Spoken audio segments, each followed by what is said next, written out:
Much of the generally accepted knowledge about Watchmen and its making would likely be loudly shouted down by the book's creators, Alan Moore and Dave Gibbons. The inspirations for Watchmen, its creators' intentions, and the contributions each brought to the table are often misunderstood or overlooked. It's a strange irony that in a medium as concerned with images as comic books, the writers tend to get most of the attention. Watchmen is no exception. As the comics artist Dave Gibbons said when he spoke to Wired in 2008, "People unacquainted with graphic novels, including journalists, tend to think of Watchmen as a book by Alan Moore that happens to have some illustrations. And that does a disservice to the entire form." While being interviewed by Neil Gaiman in 1987, Gibbons said it was his idea for the cover of Watchmen #1 to be of the now iconic blood-smeared smiley face. It was Gibbons, with Moore's input, who designed the physical appearance of the characters. And perhaps most significantly, it was Gibbons who brought life to Watchmen's world. Watchmen was one of a number of superhero comic book series published in the mid-80s that are often associated with one another because they're said to explore the notion of superheroes as fascist figures. Examples include Batman: The Dark Knight Returns and Marvel's Squadron Supreme, in which superheroes with good intentions nevertheless turn the US into a totalitarian state. With brutal scenes in Watchmen of the comedian and Dr. Manhattan killing Vietnamese soldiers and civilians, Rorschach torturing victims for information, or the Minutemen using their abilities and technology to break up protests, it's easy to see why readers make the association with fascism. But in a 1987 interview, Alan Moore said his Watchmen characters weren't fascists. Rorschach's not a fascist, he's a nutcase. The comedian's not a fascist, he's a psychopath. Dr. Manhattan's not a fascist, he's a space cadet. They're not fascists. They're not in control of their world. Arguably, Moore's stated intentions were much more damning towards superheroes than any series before or since. Moore said that he and Gibbons weren't trying to reveal a fascist leaning in superheroes. "Our intention was to show how superheroes could deform the world just by being there. Not that they'd have to take it over, just their presence there would make the difference." When talking about what is unique about Watchmen, the darker subject matter and the violence are the focus for most. What's too often forgotten are the visual innovations it brought to comic books. Take the covers, which were devoid of fight scenes or heroes posing. They included a Rorschach drawing, a torn black and white photo, and a spinning perfume bottle. Each cover was part of the first panel of each issue. In a 1987 interview, Dave Gibbons said, "The cover of The Watchmen is in the real world and looks quite real, but it's starting to turn into a comic book, a portal to another dimension." A perfect example was its 5th issue, titled Fearful Symmetry. Each page and panel of Watchmen #5 was designed to act as a mirror to its opposite. Likewise, the scenes of each page mirror their opposites. It isn't a secret that the psychotic Rorschach was based on the former Charlton Comics hero known as The Question. But what you may not know is that Rorschach and his predecessor had a chance to meet one another. Kind of. In The Question #17, Vic Sage, aka The Question, finds himself leaning toward more brutal tactics, lamenting the opportunities he's given his enemies because he supposedly hasn't dealt with them harshly enough. While in pursuit of a fugitive, Sage takes a plane to Seattle and picks up a copy of Watchmen at the terminal newsstand to read on the flight. He doesn't like Rorschach's bigotry, but he's impressed with his skills and violence. He falls asleep on the flight and dreams of the death of a private eye he knew. Except in the dream, Sage is Rorschach instead of The Question. When he lands and starts working on his case, he finds himself asking, what would Rorschach do? When a crook takes him out with a gun butt to the head, Sage utters Rorschach's signature "hum." Toward the end of the comic, he regrets trying to emulate the more ultra-violent hero. When he's cornered by the crooks and asked if he has any last words, Sage responds, "Yeah, Rorschach sucks." HBO's Watchmen debuted to rave reviews, and pretty quickly a couple of things became clear about the show. First, the events of the series take place decades after the events of the original story. Second, and more importantly, HBO's Watchmen is a continuation of the comic book story rather than the movie. A brief, memorable scene in the first episode confirms it. As Angela Abar drives her son home from school, the city of Tulsa is pelted with a heavy torrent of tiny squid-like creatures.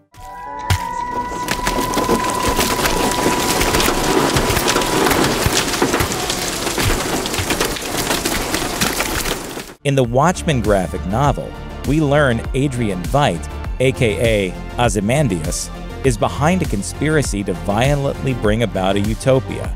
Veidt recruits the world's best scientists to create a fake alien behemoth that he then transports to New York City, the hope being that the world's powers will stop fighting each other and unite to face this new threat.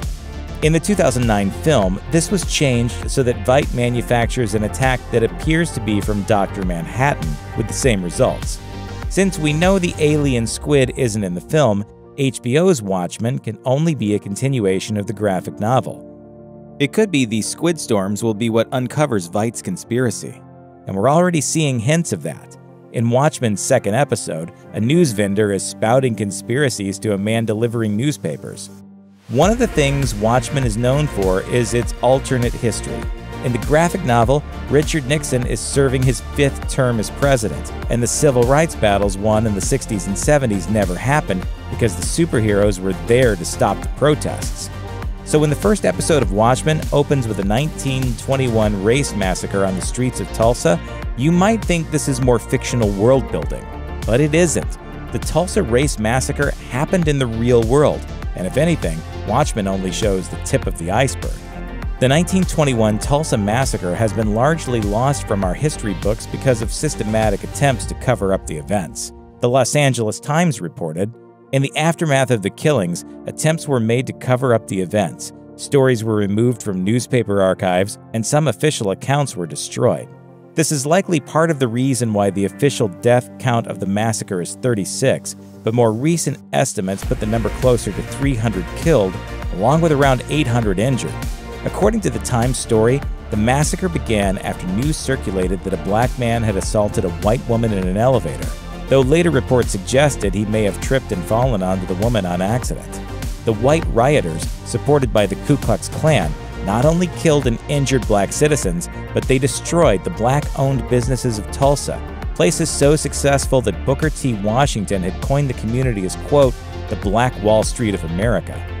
If you're familiar with the graphic novel, the movie, or both, then one of the biggest differences you'll notice right away is that in HBO's Watchmen, the masked men and women are working with the cops. In the original story, the Keene Act makes masked vigilantes illegal except for those working for the government. Congress is pushing through some new bill that's going to outlaw masks. Our days are numbered. The only heroes we see employed by the feds are the comedian, Dr. Manhattan, and Silk Spectre. The rest of the heroes are either officially retired or, like Rorschach, renegades who the police would love to get their hands on.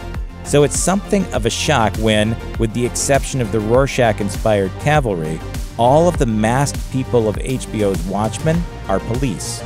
It seems likely this is a result of the White Night, an event that took place some years before the events of the series, where the cavalry broke into the homes of most of the Tulsa PD and killed the officers and their families as they slept. Most of the survivors immediately resigned, though Angela and Chief Judd Crawford refused to back down. So presumably, part of the reason for the masks is to protect the officers and their families. But certain officers apparently get special designation and rise above the yellow-masked rank and file. There's Angela, aka Sister Night, Looking Glass, the Red Scare, Pirate Jenny, and Panda. At least one character from HBO's Watchmen also appeared in the graphic novel, Adrian Veidt, aka Ozymandias. In the first episode, Veidt enjoys himself on a vast, idyllic castle property that he appears to share with two beloved servants. They serve him a cake with a single candle and gift him with an old pocket watch. He tells them he's written a play he wants the pair to star in called The Watchmaker's Son. This is a little strange already, because you'd think in his waning years, the man who believes he saved the world would want to write about himself. But if you know Watchmen, then you know the Watchmaker's son can only be Dr. Manhattan. Things get a lot weirder in the second episode. We learn who we thought were Veidt's only servants are part of a series of identical clones. Veidt watches a rehearsal of his play, which climaxes with the accident that turns John Osterman into Dr. Manhattan, including pyrotechnics that kill the actor playing him. 3, 2, 1!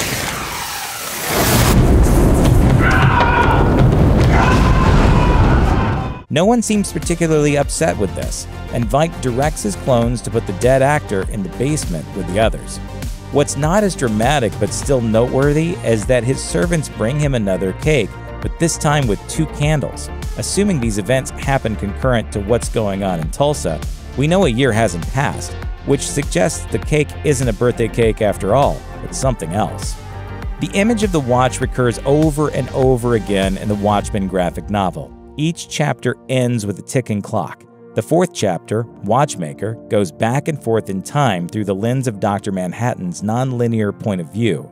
The symbol on Dr. Manhattan's forehead looks something like a watch face, though it's meant to be an atom, as does the blood-splattered smiley face that's become so iconic in reference to Watchmen. HBO's Watchmen continues this tradition in images and sounds. There's, of course, the foreboding tick-tock chant of the Rorschach-inspired 7th Cavalry.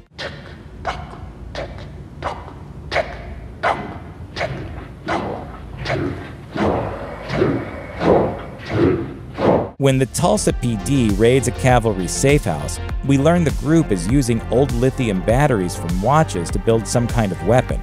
And there's the pocket watch Adrian Veidt's servants give to him as a present, along with the name of his play, The Watchmaker's Son. What does it all mean? On one hand, just as in the graphic novel, the watches serve as a countdown to something cataclysmic. This is also likely the reason why the candles on Veidt's cakes increase by 1 each episode. On the other hand, Watchmen has always been very concerned with time and how we perceive it, so the watches are a constant reminder of our strange relationship with time. HBO's Watchmen hasn't forgotten its roots, and the evidence is everywhere. There are plenty of callbacks to the graphic novel, including technological advances clearly inspired by the heroes of the source material. In the first episode, after some of the cavalry members try to escape with their homemade bomb in a small plane, Judd and Pirate Jenny follow in what appears to be the owl ship from the comic. In the second episode, we see someone in a winged getup inspired by the Watchmen hero Mothman. He falls out of the sky while the police are investigating the crime scene where Judd was hanged, and the Red Scare beats the winged interloper for his trouble. Apparently, in the world of Watchmen, Mothman technology is their version of drones. There's also a historical show about the Minutemen called American Hero.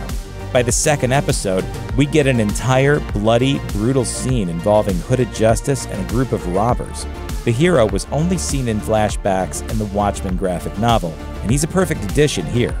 Considering his hood, the noose imagery, Judd's death, and his seeming secret KKK past, there's something disturbingly poignant about Hooded Justice in this narrative. Check out one of our newest videos right here. Plus, even more Looper videos about your favorite stuff are coming soon. Subscribe to our YouTube channel and hit the bell so you don't miss a single one.